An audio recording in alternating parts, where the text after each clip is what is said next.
Estamos haciendo, queridos oyentes, un recuento muy sencillo y hasta donde somos capaces de hacerlo grato y fácil de lo que fue la campaña libertadora de 1819, que empieza con la batalla en los llanos, las batallas que José Antonio Páez libraba contra el ejército de Morillo, la manera como Bolívar podía mover sus hombres, en una guerra de posiciones, como son tantas guerras de posiciones, porque Morillo se quedó esperando al Libertador por la parte norte, por los llanos de Cúcuta, donde estaba continuamente asediado y perseguido por los golpes de guerrilla de José Antonio Páez. Y entonces Morillo no tenía ninguna duda de que Bolívar vendría detrás y de que ahí lo iba a aplastar, porque con toda seguridad llegaba en malas condiciones y porque no podría resistir una, eh, eh, una carga del ejército realista. Pero Bolívar está lejos, muy lejos.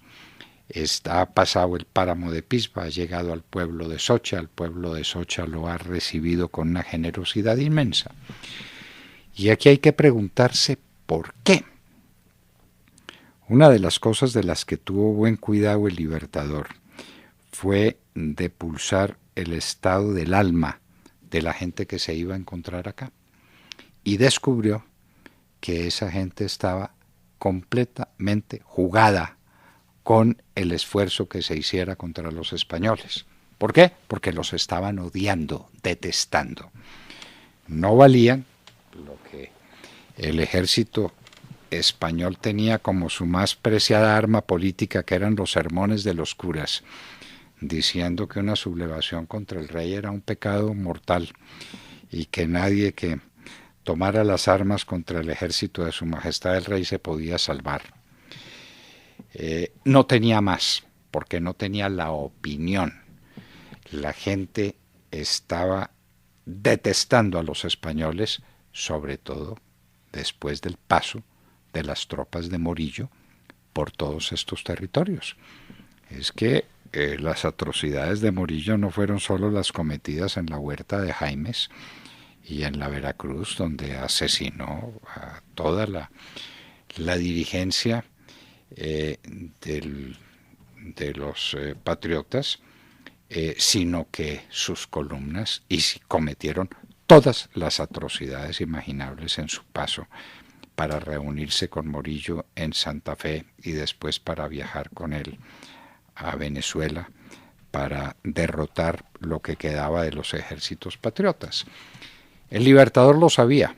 El Libertador había hecho lo que llamaríamos ahora una inteligencia muy bien hecha, pero lo que más le interesaba, además de saber de cuántos hombres disponía Barreiro, dónde estaba, cómo estaban armados, era cuál era el espíritu de la gente. Y el espíritu de la gente era totalmente favorable al Libertador.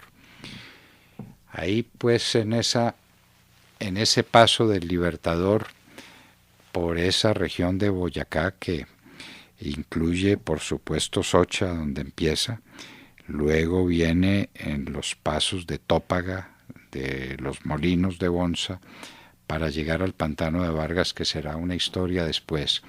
El Libertador empieza a recibir continuamente el apoyo de la gente. Lo que tenía la gente se lo mandaba. Los caballos.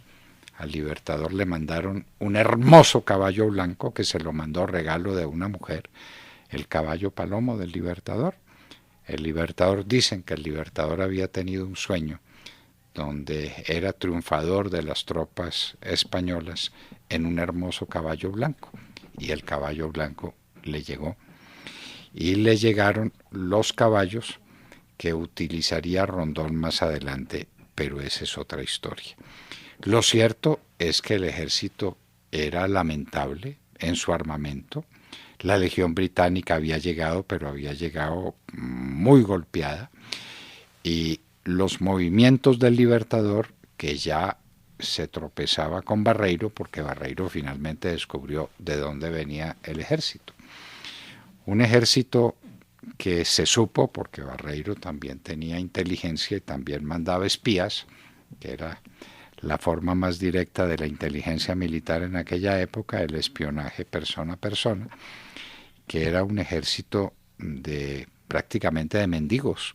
Y así lo decía, yo qué voy a hacer peleando con un ejército de bandidos, de mendigos, con unas partidas de hombres hambrientos, desarmados. Para mí es una deshonra tener que combatir en estas condiciones con esta gente.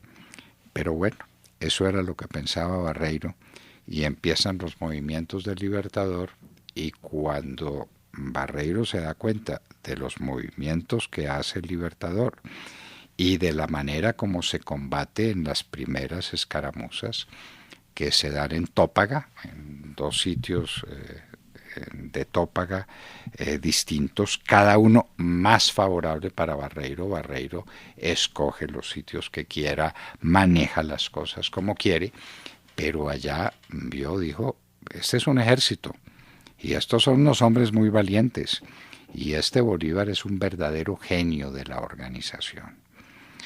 En Tópaga, tanto en lo que se llama las peñas de Tópaga, como después en el otro sitio que se sigue a las peñas, el Ejército Libertador se bate prodigiosamente, pero la orden que tiene es combatir y retirarse. Un sistema de guerrillas mientras el Libertador acaba de completar su ejército, le acaba de llegar la Legión Británica, eso empieza a parecerse a un ejército. Y después de Tópaga, el Libertador pasa por Bonza, los molinos de Bonza, y ya está muy cerca de Tunja. ¿Qué es lo que va a pasar? ¿Cómo se va a situar Barreiro? Y entonces Barreiro tiene defensas naturales, tiene un ejército disciplinado, está dispuesto a todo. El Ejército Libertador hace unos movimientos, y hace unos movimientos muy bien hechos también sobre Bonza, ya empezando a desafiar al ejército de Barreiro. Lo desafía a que salga a la llanura a enfrentarse. Barreiro no acepta. Barreiro quiere tener siempre la ventaja. Las posiciones estratégicas están a su favor, el armamento está a su favor, todo está a su favor, porque va a librar una batalla, pero esa batalla tendría que darse en algún momento, y se iba a dar, no había duda ninguna. Esa sería la batalla del Pantano de Vargas, que en nuestra historia, en la que estamos contando y la que seguiremos contando, es la batalla definitiva desde el punto de vista militar. Si se quiere, Boyacá es después un requisito o un encuentro que tiene la suerte librada, pero la batalla definitiva y grande es la batalla de Pantano de Vargas, de la que hablaremos más adelante.